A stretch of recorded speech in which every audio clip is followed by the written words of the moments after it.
palalampasin ang pananakit kay Annalyn. Sa tingin mo, naghihirap yung nanay mo. Mas marami siyang pinahirapan.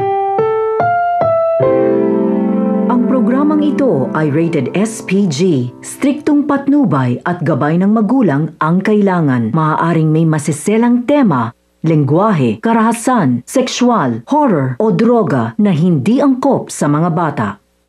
Isang malakas na sampal nga ang pinakawalan ni Zoe matapos nga niyang makita ang paghihirap ni Moira sa loob ng kulungan.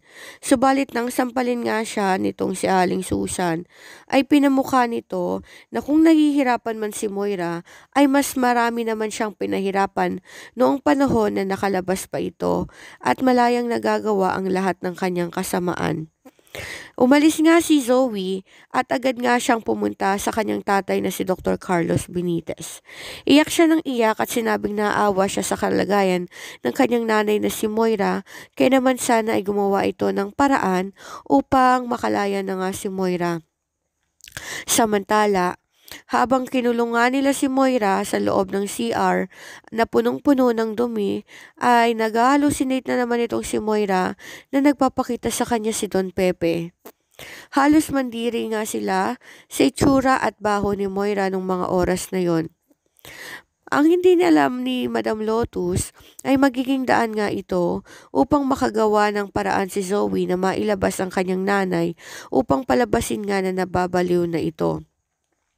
Samantala, kinausap naman ni Dr. Annalyn Santos si Giselle Tanyag at sinabing hindi tama ang ginagawa niyang pagpapahirap sa nanay ni Zoe na si Moira. Sinabi rin niya na kung ano man ang nagawa nitong si Moira ay hintayin na lamang nila na parusahan ito ng batas sa loob mismo ng kulungan. Sinabi niya rin na sapat na ang ginawa nito ni Moira na pag-stay sa loob ng kulungan. Ngunit nagmatigas nga si Giselle Tanyag at ayon sa kanya, comatose ngayon si Don Pepe, ito ay dahil kay Moira at kung ano man ang kanyang ginagawa ay parusa lamang niya iyon upang makabawi sa lahat ng kasalanan ni Moira.